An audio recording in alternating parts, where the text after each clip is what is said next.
श्री स्वामी समर्थ. तर आजचा व्हिडिओ आहे स्वामी समर्थांची सेवा, त्याबद्दल थोडीशी माहिती. आणि 15 एप्रिलला श्री स्वामी समर्थांचं स्मरण दिन आहे. म्हणजेच त्यांनी जे जिवंत समाधी घेतली होती त्यांची पुण्यतिथी थोडक्यात ते आहे. तर 7 दिवसात 3 उपाय काय करायला हवं? स्वामी स्मरण दिन या दिवशी काय करायला हवं ते संपूर्ण माहिती आपण या व्हिडिओमध्ये पाहूयात. चॅनेलवरती नवीन असाल तर चॅनेलला सबस्क्राईब नक्की करा. असेच नवीन नवीन भक्ती व्हिडिओ तुमच्यासाठी घेऊन येतील. तर फक्त 7 दिवस आणि हे 3 सोपे उपाय जर तुम्ही श्रद्धेने केले तर स्वामींची कृपा तुमच्यावर नक्कीच होईल. 15 एप्रिल 2026 स्वामी स्मरण दिन आणि त्याच दिवशी प्रदोष व मासिक शिवरात्री हा योग आयुष्यात क्वचितच येतो. त्यामुळे हा दिवस चुकू नका. खूप संयोगाने हा दिवस आलेला आहे. तर आपण पाहूया थोडीशी माहिती. चैत्र महिना हा प्रत्येक श्री स्वामी समर्थ भक्तांसाठी अत्यंत पवित्र मानला जातो. या काळात स्वामींची कृपा सहज मिळते असे सांगितले जाते आणि यंदा 15 एप्रिल 2026 रोजी स्वामींचा स्मरण दिन, प्रदोष आणि मासिक शिवरात्री एकत्र आले आहेत. म्हणजेच हा दिवस अत्यंत पुण्यदायी आणि फलदायी आहे. तर त्यासाठी जर कोणाला काही अडचण असेल तर भक्तिभावाने हे 3 उपाय तुम्ही करा. तुमची ती इच्छा पूर्ण होऊन जाईल.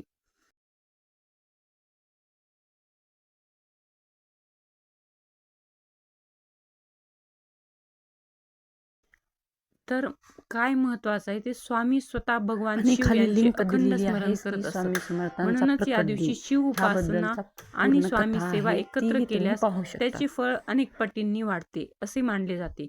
म्हणून आज आपण जाणून घेणार आहोत 7 दिवस 3 उपाय जे तुमच्यासाठी सुरक्षा कवच बनवू शकतात. तर 3 उपाय काय आहेत? तर पहिला उपाय, सकाळची सेवा. सकाळी उठल्यानंतर स्वच्छ होऊन एक वही घ्या. त्या वहीत 21 वेळा श्री स्वामी समर्थ असे लिहा. ही साधी क्रिया दिसते, पण यामुळे तुमचं मन स्वामींशी जोडले जाते. तर दुसरा उपाय आहे सायंकाळची सेवा. सायंकाळी एक निश्चित वेळ ठरवा. त्यावेळी स्वामींचा तारक मंत्र म्हणा किंवा ऐका.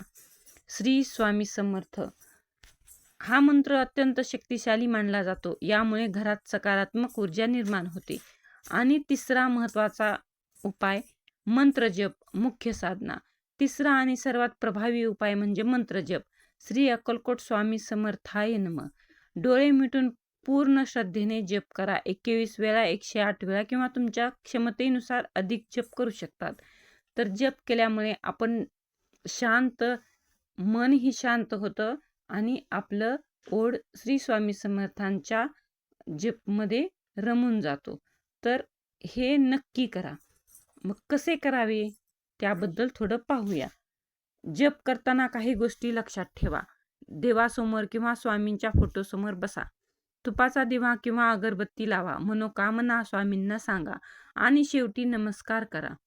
सर्वात महत्त्वाचं, वेळ निश्चित ठेवा आणि सातत्य ठेवा. वेळ निश्चित ठेवणं हे एखाद्या टायमिंगला थोडे मागे पुढे होईल, पण सातत्य मात्र, नियमितता मात्र अवश्य ठेवायला हवं. भावनिक भाग काय? असं म्हटलं जातं, निस्वार्थ नामस्मरण केल्यावर स्वामी भक्तांच्या हाकेला धावून येतात.